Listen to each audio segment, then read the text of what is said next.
Fairly recently, there had been very suspicious behaviour acting on the Fat Controller's trains. He had come up with a plan to stop all of it, and he was about to explain it to his engines.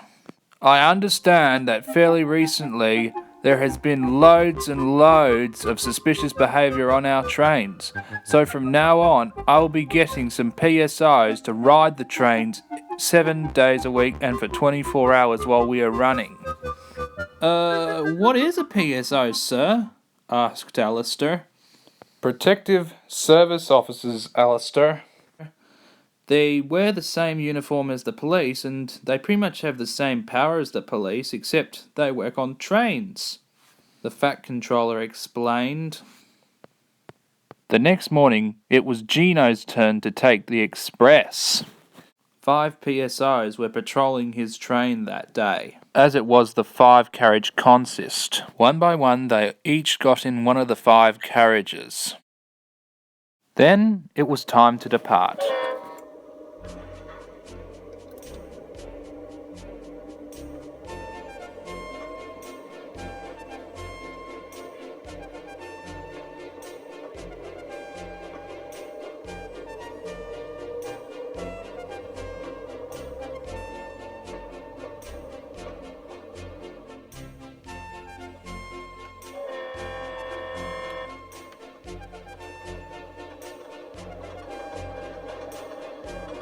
Everything was running well. Gino was putting on a grand effort with pulling the express.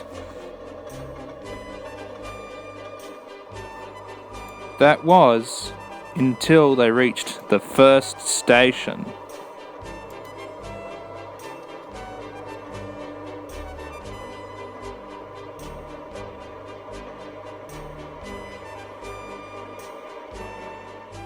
A PSO had gotten out of the first carriage, and I'm sorry to say, he didn't look very happy at all.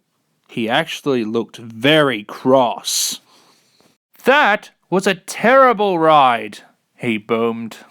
I'm only doing my job, officer. What was wrong with it anyway? Asked Gino. The PSO now looked even crosser. It was terribly noisy, and that ride was really rough. And heaps more. This express train will never do. The PSO wrote in his notebook, and then boarded the train again. Then, feeling a little bit hurt, Gino purred sadly away.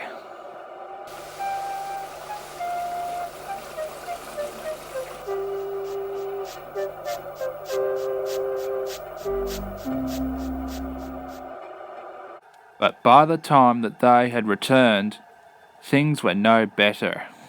The PSO was still very cross.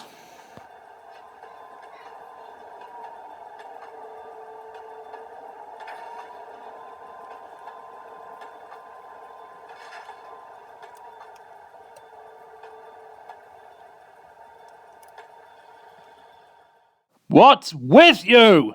Scolded the PSO. That has been the worst train ride I have ever been on. Gino now felt really hurt. Now look what you've done, said Gino's driver. You have hurt poor Gino's feelings. He's only trying to be a useful engine. Serves him right for giving me a rough ride, said the PSO. Mr. Fogg, the station manager, came out to see what all the racket was about. Gino's driver told Mr. Fogg what had happened. Rough and noisy, he said. We will see about this. Sir Chris spent heaps of money getting those carriages repainted and refurbished. Mr. Fogg spoke to the PSO, but before the PSO could reply, the real police arrived. Thank you, Mr. Fogg, driver, said the constable. We couldn't have done it without you.